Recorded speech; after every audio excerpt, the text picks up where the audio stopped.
በሰሙነ ሕማማት የማይፈቀዱ 5 ነገሮች። አንደኛ ሰላምታ መለዋወጥ ይቻላል፣ ነገር ግን በመሳሳም ወይም ሰላም በሚለው ቃል ሳይሆን ሰላምታችን በአክብሮት በትህትናና በማጎንበስ ብቻ ይሆናል ማለት ነው። ምክንያቱም የአስቆሮቱ ይሁዳ ጌታን አሳልፎ ለመስጠት የተጠቀመበት ምልክት መሳሳም ሰላምታ ስለነበረ ያንን ክህደት ላለማሰብ ወይ የታገለው ነገር አልሳካ ሲለው እዛ ደግሞ ሄዶ ኦኬ እዚህ ዘፋኝ የነበረው እዛ ምንድነው የሚሆነው? ብዙ ጊዜ ዘማሪ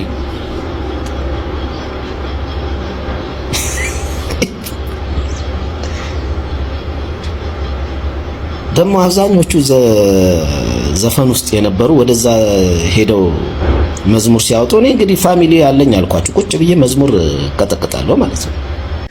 አቤል ሙሉ ጌታ ኢየሱስ ጠርቶኝ ነው የሄድኩት ከምትለ ህዝቡ ጠልቶኝ ነው የሄድኩት አትልም? ህዝቡ በቃ ደብረኳል እንዴ።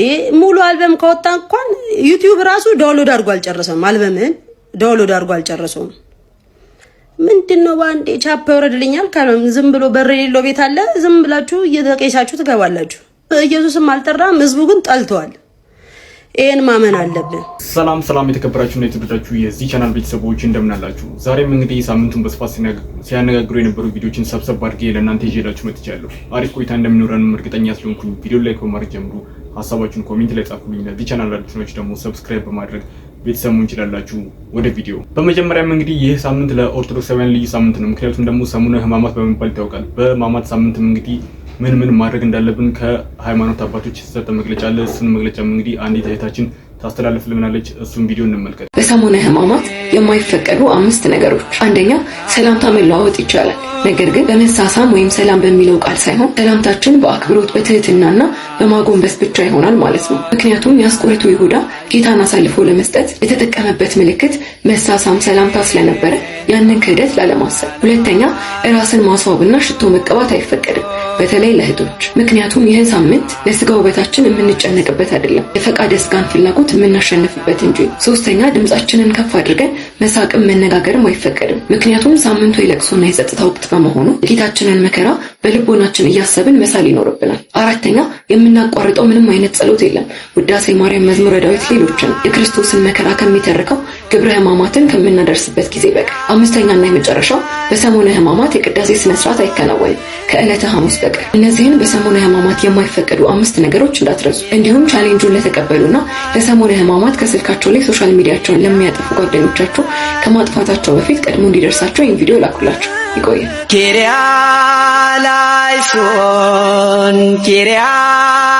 ኪሪያላይሶን ዓለም እንዲታደግ ሁላችንም ኦርቶዶክሳውያንም እንግዲህ እነዚህን 5ቱን ትእዛዛት አባቶቻችን ባወጡልን ሕግና ደንብ መሰረት መተግበር አለብን ብዬ አስባለሁ። በመቀጠልም እንግዲህ ብዙዎችን ያነጋገረ አንድ ታዳጊ ሕፃን ልጅ አለ። እሱም ምንድነው ከመማሪያ ክፍል ውስጥ ሆኖ ከተማሪዎች ጋር ውዳሴ ማርያም ሲያደርስ ተመልክተናል። ይህም ቪዲዮም እንግዲህ ብዙዎችን ስላነጋገረ ይዤላችሁ መጥቻለሁ። እስኪ እንመልከት። ውዳሴ ለእግዝእትነ ማርያም ድንግል ወላዲተ አምላክ ዘእዝነ በዕለተ ሰኑይ ፈቀደ እግዚእ ያቅዞ ለአዳም ሕዙነ ወተኩሰ ልብ ዋጎ ሀበተትካት መመሩ ሰአሊነነ ቅድስት ሰረቀ በስጋ እምድንግል ዘንበለ ዘአበሲ መጻዋዳለነ ለሔዋን እንሳሳታ ኬሲ ፈታላኔሃ እግዚአብሔር እንዘ ይብለ በዙሃ አበዞሆ በማመኪ ወለጻይለኪ ሰምረ ለቡ አብረዘ ግረሰብ ዋጋዛ ሰአሊነነ ቅድስት ተትፌሳ ኢየሱስ ክርስቶስ ቃል ዘተሰባ ኢየሱስ ክርስቶስ ቃል ዘተሰባ ዋጀለ ላዕለነ ወረኢነ ሰባቲሁ ከመ ሰባተ አሐዱ ዋህድ ላቡ ሰምራ ይሳለነ ሰአሊነነ ቅድስት ርእየ ኢሳይያስ ነቢይ በመንፈሰ ትንቢት ምስጢሮት ለአማኑኤል በበንተ ስጥራ እንዘ ይብል ሕፃን ተወልደ ለነ ወተውህበ ለነ ሰአሊነነ ቅድስት ተፈሳ ወታሴ ኦ ዘመደ ጓለመያ ስማፍቀሮ እግዚአብሔር ለዓለም በመጠበ ወልዶ ዋህረ ከመይኸው ኩሉ ዘየአምን በቱ እስከ ለዓለም ፈነበነነ መዝራይቱ ለኡለ ሰአሊነነ ቅድስት ዘሃሎ በሄሎ ዘመፃ ወካይ በምፅ ኢየሱስ ክርስቶስ ቃል ዘተሰባ ዘንበለ ወላዴ ኮነ ፍጹመ ሰባ ኢተባአለ ወይ ኢተፈርደ በኩሉ ግብሩ በህድ ዋህድ አላ አሐዱ ራእይ ዋህዱ መለኮት ዋህዱ ህላዌ ዋህዱ መለኮት እግዚአብሔር ቃል ሰአሊነነ ቅድስት ተፈሲኦ በተልሔም ሀገሮሙ ነቢያት እስመ ባበኪ ተወልደ ክርስቶስ ዳግማይ አዳም ከመ ያግቦ አዳም ቀዳሚ ብእሲ እምድር ገነት ይሰርፍ ታሞት ኦ አዳም መሬት አንተ በተገበስተ መሬት ሐዋርያት ብአት በሕይወት ብዝት ጸጋ እግዚአብሔር ሰአሊነነ ቅድስት ተትፌሳ ወተሐሴ ኦ ዘመደ ጓለመያው እስማፍቀሮ እግዚአብሔር ለዓለም በመጠበ ወልዶ ዋህረ ከመይኸው ኩሉ ዘየአምን ቦቱ እስከ ለዓለም ፈነበነነ መዝራይቱ ለኡለ ሰአሊነነ ቅድስት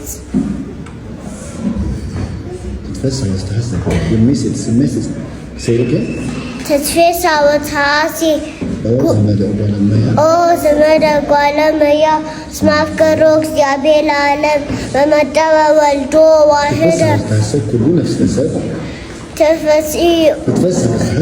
ተትፌሳ ወተሐሴ ኩሉ ነፍስ ተሰብ ምስለ መላእክት ይሰብሑ ለክርስቶስ ንጉሥ ይጠሪ ይብሉ ስብሐት ለእግዚአብሔር በሰማያት ወሰላም መምህር ስምነቱ ለሰብ እስመ ሰዓረ ዘትካት ወነሰተ ነክሩ ነተላኢ በሰጠረ መፈታዳዎሙ ለአዳም ወለሔዋን ወረስዮሙ ዋጋዚያነ ዘትወልደ ለነ ማገር ዳዊት በዳኒነ ኢየሱስ ክርስቶስ ሰአሊነነ ቅድስት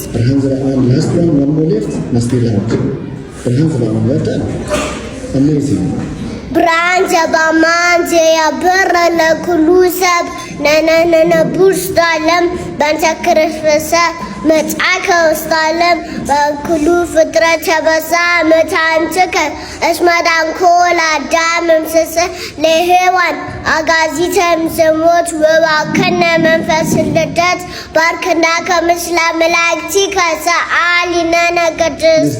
ቪዲዮንም እንግዲህ እንደተመለከትነው እጅግ በጣም ደስ የሚያሰኝ ነው። ሁላችንም እንግዲህ ልጆቻችንን ስናሳድግ እንደዚህ ስነ ምግባር ባለው መንገድ ነው ብዬ አስባለሁ። በሌላ በኩል ደግሞ ሁለቱ ድምፃውያን ሳሚዳን እንዲሁም ደግሞ አቤል ሙሉጌታ ሰሞኑን ሶሻል ሚዲያ ላይ ሰጣ ገባ ውስጥ እንደገቡ ሁላችንም እናውቃለን። ከዚህ ጋር በተያያዘ እንግዲህ ሳሚዳን ሰሞኑን ባስተላለፈው መልእክት ብዙዎች እየተነጋገሩበት ይገኛሉ። እስኪ በመጀመሪያ ይህንን መልእክት ተመልክተን እንመለስና በመቀጠልም እንግዲህ ስለ አቤል ሙሉጌታ ብዙ የተነገሩ ነገሮች አሉ። እሱንም ቪዲዮ እንመለከታለን።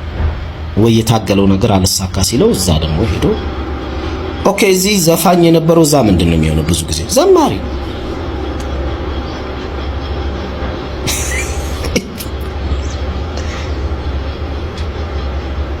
ደግሞ አብዛኞቹ ዘፈን ውስጥ የነበሩ ወደዛ ሄደው መዝሙር ሲያወጡ እኔ እንግዲህ ፋሚሊ ያለኝ አልኳችሁ ቁጭ ብዬ መዝሙር ቀጠቅጣለሁ ማለት ነው። የአብዛኞቹ ዘፋኞች ሄደው እዛ ሲዘምሩ አያምርም፣ ደስ አይልም። ለምን መሰለህ? መዝሙር አሁን እኔ ዘምር ብትለኝ አላደርገው። መዝሙር ዘማሪዎቹ ራሳቸው ጸጋ ያ የመዝሙር የመዘመር ጸጋቸው ያስታውቃል። ዘፋኝ ስለሆንክ ሄደህ ብቻ መዘመራችን እንዳይመስል። እኔ አሁን ብዙ ጊዜ ሞክሬያለሁ፣ በጣም የሚሰቀጥጥ በቃ ውሸት ነው ያስታውቃል። እንትኑ ምናምን መንፈሳዊነቱ ምናምን ያ የራሱ አለ። እኔ አሁን ስዘፍን ደግሞ የራስ የሚጋባብኝ የሆነ በቃ ደስ የሚል ልክክ ሲለኝ ይታወቀኛል። መዘባረቅ አያስፈልግም ለማስመሰል እዛ ጋር ምናምን ለሰው ምናምን ምን ይሰራል? ማንም ሰው የ3 ወር ደሞዝን አይከፍልም። ስለ አቤል ሙሉጌታም እንግዲህ ሳሚዳን ብቻ ሳይሆን ሌሎች ታዋቂ ሰዎችም እንዲሁም ደግሞ የሳሚዳን አድናቂ የሆኑት እንግዲህ ስለ አቤል ሙሉጌታ የተለያዩ ትችቶችን እያቀረቡ ይገኛሉ። አቤል ሙሉጌታ ኢየሱስ ጠርቶኝ ነው የሄድኩት ከምትለ ህዝቡ ጠልቶኝ ነው የሄድኩት አትልም? ህዝቡ በቃ ደብረኳል እንዴ። ሙሉ አልበም ከወጣ እንኳን ዩቲዩብ ራሱ ዳውንሎድ አድርጎ አልጨረሰም። አልበምን ዳውንሎድ አድርጎ አልጨረሰውም። ምንድነው ባንዴ ቻፕ ወረድልኛል ካለም ዝም ብሎ በር የሌለው ቤት አለ። ዝም ብላችሁ እየተቀይሳችሁ ትገባላችሁ። ኢየሱስም አልጠራም፣ ህዝቡ ግን ጠልተዋል። ይሄን ማመን አለብን። ጂ መሳይ ከበደ አንተ ያልነበርክ ጋቢናሽም ጥሩ ነው። ምንም ለሽቀላም ይሆናል ጋቢናሽ። ያው ስራሽንም ታውቂዋለሽ፣ እኛም እናውቃለን። ዝም ብለህ በመልክ አሰራም በመልክ አሰራም ዝም ብላችሁ ብትቀየሰው ይሻላችኋል። ሲቀጥል ደግሞ ጂ መሳይ ኢፒ አልበም ልታወጣ ፈልገ ሚገዛ ስታጣ ነው የተቀየስከው። ሚገዛ ስታጣ መመለሳችሁ ስለማይቀር ከህዝቡ ጋር ባትጎራበጡ ባይነኝ እና ዝም ብላችሁ ላሽ ብላችሁ ተቀየሱና ሲጠር ትመጣላችሁ እና ይመቻችሁ ያራዳ ልጆች። ቢግ ላቭ ቢግ ሪስፔክት። በሌላ በኩል ደግሞ እስላም ክርስቲያኑ በአንድ ላይ የሚወዱ እንቁ የኦርቶዶክስ ዘማሪ የሆኑት ዘማሪ ገብረ ዮሐንስ ገብረ ጻድቅ ቻሌንጅ ተጀምሮለት የመኪና ሽልማት ሊበረከትለት እንደነበረ ሁላችንም እናውቃለን። ከዚህ ጋር በተያያዘም እንግዲህ አባይ ቲቪ ላይ በሚቀርበው በመሲ ሾው ላይ ቀርቦ ስለ ሽልማቱ እንዲሁም ደግሞ ስለ ተወዳጁ ቲክቶከር አዶናይ ያስተላለፈው መልእክት አለ። እሱን ቪዲዮ ተመልክተን እንመለስ። በደንብ እስትንፋስ ያለው ሁሉ እግዚአብሔርን ያመስግን በሚለው ቃል መሰረት ለዚያውም አንተ ልሞክር።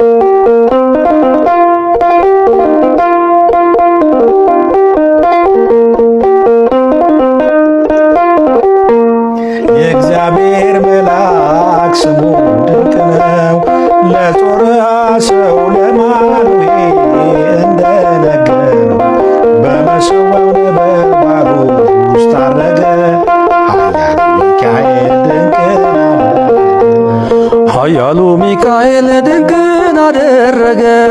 ከዳን ወገን የሆነው በእግዚአብሔር ያመነው ማኑሄ የሚባል ሰው የጌታ መልአክ ታየ። ሚስቱ መካን ነበረች፣ ልጅንም ያልወለደች። ሚካኤል ተገልጦላት በዘር ፍሬ ባረካት። ዝማሬን ይቀበልልኝ። ያው ለሙከራ ነው እንግዲህ አንተ እጅግ እናደንቃለን። ግልጹን ሳወራ አንተ እንግዲህ ያው በጆርናሊዝም በዚህ አጋጣሚ ጤና ይስጥልኝ መሰለ ገብረህይወት ነኝ ያልክ በነበር ጊዜ ሚዲያውን ድሮ ስንሰማ እጅግ ዜናን እንድንወድ ካደረጉን ሰዎች እኔ እንደው ማለት አንተ የመጀመሪያው ትሆናለህ። እስኪ ወደ ኋላ ትዝ ብለህ እስኪ አንዴ እኔ ማሰማኝ እስኪ ዜናው በእውነት እኔ አሁን ዜና ረሳው። ስለዚህ የዲጂታል ሚዲያው ዘመን አለ ያልን አሁን በቃ አሁን እኮ ዩቲዩብ ገባና ትንሽ ራቃል። አሁን ግን አይ ቲንክ አባይ ቲቪ ነው ለኛ ቲቪ እዚያ ለምኖረው ከአባይ ቲቪ ጋር እንግዲህ ዜና እንድንሰማ እናደርጋለን። ልበሉ እንደ ዜናውን እስኪ እንደው ትንሽ አክባክ። ጤና ይስጥልን ተመልካቾቻችን፣ ከአባይ ቴሌቪዥን የሰዓቱ ዜና ጀመረ። በቅድሚያ ማለስተ ዜና ለዘማሪ ገብረ ዮሐንስ ገብረ ጻድቅ በቅርቡ መኪና እንደሚሰጠው ተገለጸ። አሪፍ ነው። ይሄ ለአባይ ቲቪ ክብር ይቆማል። ለአባይ ቲቪ ይቆማል። የመኪና ስነ ስርዓቱ ከፋሲካ በኋላ እንደሚከናወን ታውቋል። እስቲ ወደ ቤተሰብ ልምጣና እንደው ከባለቤትህ ወይዘሮ መልካምነሽ ታሪኩ ተርጌ ጋር ያው ጋብቻ መስርታችሁ 3 ልጆች ወልዳችሁ yes በሳለም ስለዚህ ቸርነት እና ህግናን ልጅ ዮሐና ገብረ ዮሐንስ ዛሬ በጣም ቢዚ ሆና ነው እንጂ መልካምነሽ እዚህ ትመጣ ነበር። ቢዚ ነኝ ብላኝ ነው። በረጋችን ላይ የመንግስት ሰራተኛም ስለሆነች ያው መቼም እንደምታውቀው ከካዛንቺስ እስከ አያት ድረስ ራሱ መመላለሱ ከባድ ነው። ያው እኔ አለሁ አበሳ አሁን ለተገናኛችሁ ብያት እሱ ይንገራለች። ያው እንደምታውቀው የኢትዮጵያ ነገር በትምህርት ቤት ነው። ሁሉም አይደለም መቼም የሚገናኘው ሰው ሁሉም ሰው የትምህርት ቤት ህይወቱን ይወደዋል። እንደማንኛውም ወጣት በትምህርት ቤት ነው የተገናኘ ነው። ከዚያ እሷ የዩኒቨርሲቲ ትምህርቷን እስክታጠናቅቅ ድረስ በተወሰነ ደረጃ መጠበቅ ነበረብን። ከዚያ በኋላ የአዲስ አበባ ዩኒቨርሲቲ ተመራቂ ከሆነች በኋላ ከእንግዲህ ወዲህ ምን አለ ምንም አለና ወደ አሁን ወዳለንበት ህይወት ተሻገርን። አሁን እንደ ቀልድ የሚገርም 20 ዓመት ሞላን። 20 ዓመት ዛይ ተመሰገነ። 3 ልጆችም መጥተዋል። አዴ በጣም ለዚያውም ህፃናት አይደሉም እንኳን እግዚአብሔር ይመስገን 15 ሽምግልናው ሰርጉ ሳጠራኝ እንትን እኮ ነው ታውቂያለህ። ያው መቼስ አንተ የመሰለ ትልቅ ሰው ለመጥራት በአንተ ልክ ነው የሚሆነውና ወጪውም አንችልም። አሁን ግን የተጓባ ስለመጣ እንግዲህ በሌላ መንገድ ደግሞ ስንገናኝ ዓመት ይከበራል የተባለው በጣም እሱ ላይ አባይ ቲቪ ስፖንሰር እንደሚሆን እገምታለሁ። አይኔም ሆናለሁ። በዚህ አጋጣሚ አባይ ቲቪ ስፖንሰር እንዲሆነን በይፋ እንጠይቅ። ለ25ኛ ማሩ እንዴት ነው ማህበራዊ ህይወት እንዴት ነው? እድር አለ? እድርማ ግዴታ ነው። ሰው መቼም ኖሮ ወደ መሬት ዞሮ ወደ ቤት ነው አይደል? ስለዚህ እኛ ማረፊያችንን ብናቀው በሰማይ ቤት እንዳለን ብናምንም ቢያንስ ግን ስናልፍ ሰዎች እንዳይቸገሩ እንደ እረፍታችን እንዳያስጨንቃቸው ያችን ቆሎይቱን ውሃይቱን እንዲያስተናግዱበት እንግሊዝኛ ቋንቋ መጠቀም ስለማልፈልግ ነው ብያለሁ ቅድም። እንዲያስተናግዱበት ግዴታ ያለ ምርጫ ማህበራዊ ጉዳይ ውስጥ መሳተፍ ነው። አለኝ ምን መሰለህ ሽምግልና ምናምን ትሄዳለህ? ጥቂት የሄድኩባቸው ቦታዎች አሉ እና ያው እግዚአብሔር ይመስገን የኢትዮጵያ ሕዝብ ቅዱስ አይደለ ያከብራል። ደግሞ እንደምታየው እኔ በዚህ ቁመቴ አንድ የቆሜ ስናገር ማን ነው ቢሚለኝ አንድ የተወሰኑ ሰዎችን ወደዚህ ክብር ለማድረስ የበኩሌን ዲፕሎማሲያዊ ጥረት አድርጌያለሁ። አሁን ተገላገለ። አሁን መጣችልኝ እንግሊዝኛው ለቅሶም ትደርሳለህ እንዴ? አለዚያማ እንዲያውም ማህበረሰባችን በዚህ አጋጣሚ ቅድም ነግሬህ ማህበረሰባችን ላይ አንዳንድ ጊዜ ያው እንድናስታውሳቸው ጠፍታቸው ሳይሆን ለቅሶ በጣም ነው የምደርሰው። እንዲያውም መጽሐፍ ይላል ሰው ልጅን በሐዘኑ ከማን በደስታው ጊዜ ከምትገልጽ ይልቅ በሐዘኑ ጊዜ ብትሄድ ይሻላል። መጽሐፈ ምሳሌ ያለውን ጥቅስ ለጊዜው አሁን አንድ በሴ ላይ ባይመጣልኝም ኮንሴፕቱ ይሄ ነውና በሰርግ በደስታ ቀን ሰው ያን ያህል ብትሄድም ጥሩ ነው። ግን ደግሞ በሐዘኑ ጊዜ ብትሄድ ደግሞ ሞር ሰው ወደ ልቡ ይገባልና እኔም ብዙ ጊዜ የምወደው ለቅሶ ቤት ሄድ ነው። ምክንያቱም ሰው ልጅ በዛን ጊዜ በጣም ከባድ የመጽናት ትምህርት ያስፈልገዋል።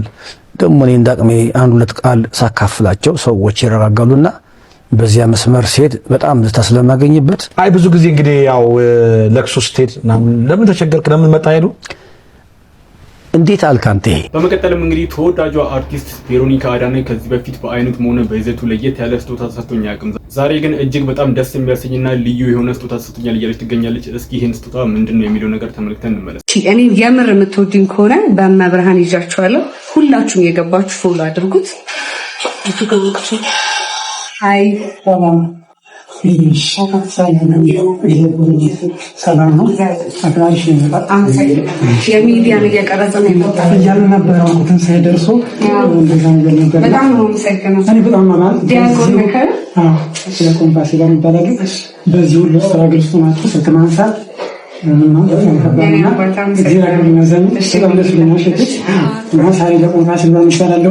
እመቤታችንን የሚያክል እንደሚፈጃት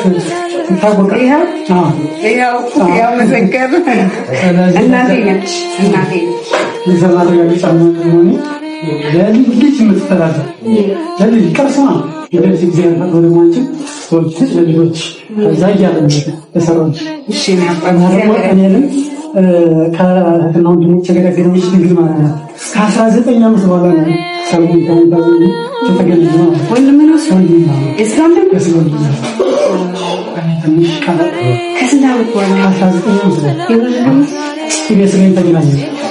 አባቴ ዞኝ ወደ ጎንደር ነው። እሱ እህትና ወንድሜ ደግሞ ቅድስት ትራንስፈርች አዲስ አበባ ካያታችን ብርቃቱ ማለት ነው። ከዛ በቃ እንደዚህ ሲወጣ ሲወርድ በሚባል ህይወት ማለት ከዛ ለፈልጋቸው መጥቼ ቪዲዮውን አላየሽም ሲመችሽ ታዩና የሱ ቪዲዮ ከዛ በጣም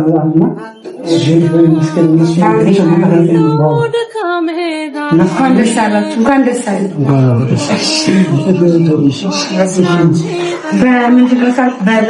በብርሃን ነው።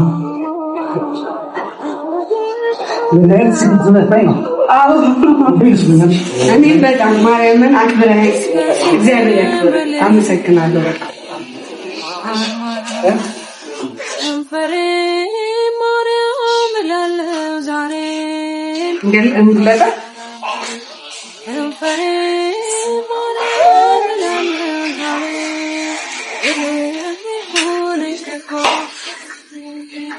እንዲህ ለብሼ ባይሆን ጥሩ ነበረ፣ ግን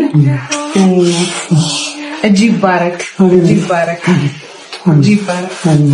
በጣም የማመሰግነው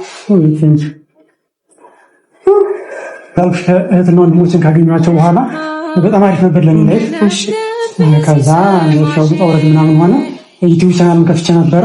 እዛ ሰው ታይና አንቺ ማሳሰብኛለሽ እና እዛ ላይ ያሉ ሰዎች ዩቲዩብ ብትሰራማ ይሉኝ ነበርና ዩቲዩብን ከፍቼ ቲክቶክ ከፍቼ በደንብ እየሰራሁ ነበር።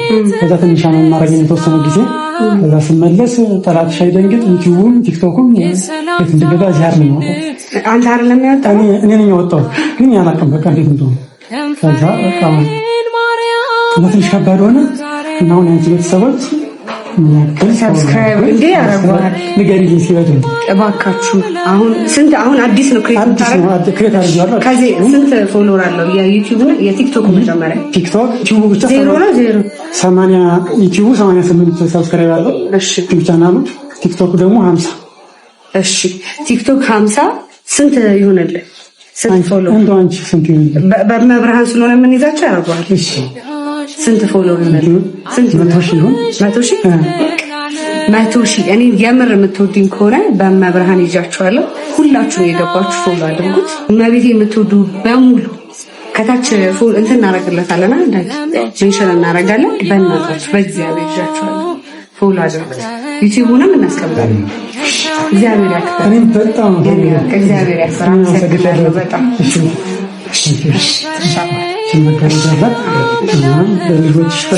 እንዴ በጣም እጅ ይባረክ።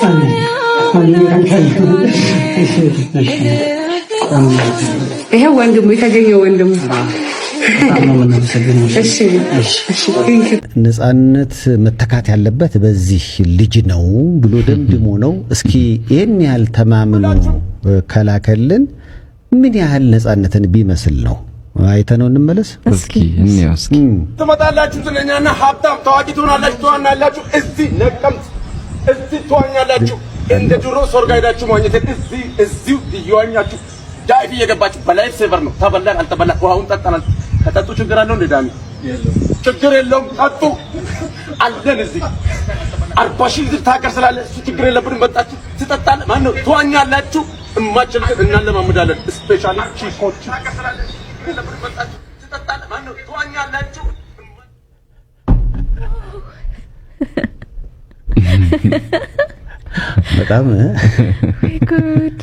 በጣም ይሄ አሁን ገጽታውን ሳናየው መልኩን ሳናየው ዝም ብለን ድምጹን እየሰማን ቢሆን ከዚህ በፊት ነፂ ብሎ በሊፕሲንክ እየሰራው ነበር የሚመስለው እና በጣም ነው የሚመስለው ድምጹ፣ አነጋገሩ፣ አካሄዱ በጣም ነው የሚመስለው። የሆነ የኮንስትራክሽን ሰራተኛ ነው አይደል የሚመስለው። የሆነ ፊቱ አገጩና እዚህ አገጩ ስር ደግሞ እና ደግሞ ያው መልክም መመሳሰሉ ደግሞ በጣም የሚገርም ነው ሰው። እሺ ድምጽ ይሁን ሳይዝ አሁን ይኸው እስኪ አንድ ማስታወቂያ ሰርቶ ነበር አይደለ ነፂ? በእርግጥ የአዳማ አንድ የሰራው ማስታወቂያ ነበር። የሆነ የልብስ ማስታወቂያ አይነት ይመስላል። እና የዛኔ ነፂ ይገባል እንደዚህ ልክ አሁን ባየነው ልክ ሰውነቱ ሙሉ ይገባልና እንደዚህ ስትመለከተው ቁመቱ ምኑ የመመሳሰል ነገር አለው። ነፂ የሴንሶፍ ይመሩ ራሱ ይሄ ቀልዱ ራሱ ተመጣጣላችሁ ተዋኛላችሁ ምናምን ባለው ነገር እኮ የሱም ራሱ ነፃነት ራሱ እዚህ ጋር ቢቆም ሊል የሚችለው ይሄንን ነው። በቃ በጣም ይገርማል። አሁን ያሲን ትልቅ ፈተና ውስጥ የገባ ይመስለኛል። ያሲን ሆነ እንዴ ውድድር ላይ አይደል? ገና ያው ሌላ ተወዳዳሪ አዝመራው ማለት ንጹህ እንግዲህ ተጨማሪ አራተኛ ተወዳዳሪ መጥቶባቸዋል። አዎ ሰሜ ባሪያውም ቢመጣ ጥሩ ነው። በዚህ አይነት እንግዲህ 3 4 5 እየሆኑ ነው ማለት ነው። ሰሜ ሊወዳደር ነውና በጣም የገረመኝ ሰምቼ ደወልኩለት እና ማለት ሪኮሜንዴሽን እየቀረበለት ነው። ትክክለኛው ነፃነትን የምተካው እኔ ነኝ አለኝ። እንዴት እለዋለሁ? በከለር ሂድ አለኝ። ገና እሺ ዘፌስ ጥቁር መለው እኔ ነኝ ከሁሉም ጥቁር ክራይቴሪያው። ስለዚህ ያልፋል። ራይ የሆነ ልጅ መጥቷል፣ የተመታ ልጅ። እኔ ለቴዲዮና ለልጅ ማይክ አስፈሪ ልጅ መጥቷል። ፈጣሪ ድረስ የማሪዎስ የሚባል ልጅ ማግነስ ልጅ ማይክ ቴዲዮ አርትን ለምትወዱ ሰዎች ነው የምነግራችሁ። የማሪዎስ የሚባለው ሊገለብጣችሁ ነው። ማግነስ ይዝገድ ገና ጩጬ ነው። ፕራሚስ ዩ ይሄ አካሄዱ ከባድ ነው። እኔ አሁን ለልጅ ማይክና ለቴዲዮ አስፈሪ ልጅ ካላችሁኝ የማሪዎስ የሚባል ነገር አይቻለሁ። ቲክታክ ላይ ስንገባ ሴቶቹ እያቀናበሩ ምናምን የፖሰቱትን አይቼ ነው። በጣም ከባድ ተቀናቃኝ የነሱ የማሪዎስ የሚባል ልጅ ነው። አዲስ ልጅ ነው። አመጣጡ ኢትስ አሜዚንግ። በአርት ስራ ሴቶች ይገባሉ። ሂሳብ የሚያጎሉ ደግሞ ሴቶች ናቸው። ለ5 ይገቡና ወይን ያዛሉ። ይሄ ርካሽ መጠጥ ያዛሉ። የ5,000 ብር ምናምን መጠጥ ያዛሉ። ከዛ ስንት ብር መጠጥ? የ5,000 ብር ርካሹ ለ5 ሆኖ 1,000 ብር አዋጣው። ርካሹን 5,000 ብር? አዎ። ኧረ በስመ አብ ጠላ በሎለኝ ጠላ የሚጠጡ ምናምን ይላል። በጣም ብዙ ውድ አለ። ስኬት ልበለ በጣም ብዙ እስከ ሚሊዮን ብር አለ እኮ እንዴ! አዎ መጠጥ የእውነት እስከ ሚሊዮን ብር አለ መጠጥ። እንዴ ምን ሆናል? ምን ሀገር ያወራበታል እንዴ? አንድ ሰሞን እንዴ ባለ 3 ኮንዶሚኒየም ጠጥተው ያድራሉ እኮ። ኧረ ተይ የሚሊዮን እንዴ አንድ ሰሞን እየተነጋገረበት ነበር ህዝቡ። እውነትሽን ነው። እውነት የሚሊዮን ምን ክለብ ይባላል አሁን በ1 ሚሊዮን ብር ምን እንዴ ሸራተን ላይም ታገኘዋለህ። እሱን እንዴ እንደፈለገ ሄደህ አጣራ። የሚሊዮን ብር መጠጥ አለ ወይ ብለህ እንዴ ኧረ ማን ይተው እንዴ ከቴክኖሎጂ ጋር እንሂድ እንጂ ከቴክኖሎጂ ጋር እንሂድ። ለምን አንጠይቅም እኮ ይሄን ዝም ብለን ሸራተን የ1 ሚሊዮን ብር መጠጥ አለ ወይ ብለህ ጠይቀው። እሺ እኔ የምልሽ ኢትዮጵያ ውስጥ በ1 ሚሊዮን ብር የሚሸጥ መጠጥ አለ ወይ? 1 ሚሊዮን ብር የሚሸጥ መጠጥ በኢትዮጵያ ውስጥ በብዛት ማግኘት አስቸጋሪ ነው። ሆኖም በጣም ውድ የሆኑ ውስኪዎች፣ ኮኛኮች እና ወይኖች በተወሰኑ ቦታዎች ሊገኙ ይችላሉ። ልዩ ፍላጎት ካለዎት የት ማግኘት እንደሚችሉ ለማጣራት እሞክራለሁ። የምርት አይነት መለየት ይችላሉ? እስቲ አጣርተው ይንገሩን። ሸራተን አዲስ አበባ ከተማ ውስጥ ያለ ትልቅ ሆቴል አለና በዛ 1 ሚሊዮን ብር የሚሸጥ መጠጥ አለ ወይ? አጣርተሽ ቶሎ ንገሪኝ እስቲ። ለማጣራት ሞክሬያለሁ። ሸራተን አዲስ በጣም ውድ የሆኑ መጠጦች ሊኖሩት ቢችሉም በ1 ሚሊዮን ብር የሚሸጥ መጠጥ መኖሩን ማረጋገጥ አልቻልኩም። አብዛኛውን ጊዜ እንደዚህ አመሰግናለሁ። ለማንኛውም እሺ በጣም አመሰግናለሁ። 1 ሚሊዮን ብር መጠጥ እንደሚሸጥ አላወቅኩም። ምንም አይደል። ግልጽ ስላልሆነልኝ ነው የጠየቅኩት። በሌላ ነገር ልረዳውት ይችላለሁ? ዓለም ላይ ውዱ የሚባለው መጠጥ ስንት ብር ነው? እስቲ ውድ በዶላር ስንት ዶላር ነው? የዓለም ውዱ መጠጥ ዋጋ እንደ ጠርሙሱ ውበትና እምቅ አልማዞች ይለያያል። ለምሳሌ አንዳንድ መረጃዎች ዲአልማልፊ ሊሞንቼሎ ሱፕሪም የተባለ መጠጥ እስከ 44 ሚሊዮን ዶላር ሊደርስ እንደሚችል ይናገራሉ። አንድ ጠርሙስ። ለማንኛውም ቤተሰቦች ለዛሬ ይዤላችሁ የመጣሁት ቪዲዮ ይሄንን ይመስል ነበረ። አሪፍ ቆይታ እንደነበረና የተለያዩ ቁም ነገር አዘል ትምህርቶችንም እንደተማማርበት እርግጠኛ ስለሆንኩኝ ቪዲዮ ላይክ ሳታደርጉ ጀምራችሁ ላይክ አድርጉ። ሐሳባችሁን ኮሜንት ላይ ጻፉልኝ። ለዚህ ቻናል አዲስ ነው ደግሞ ሰብስክራይብ በማድረግ የተለያዩ ወቅታዊና አዳዲስ መረጃዎችን ማግኘት ትችላላችሁ። ቀጣይ በተመረጡና አዳዲስ መረጃ ባላችሁ ቪዲዮዎች እስከምንገናኝ ድረስ መልካም ጊዜ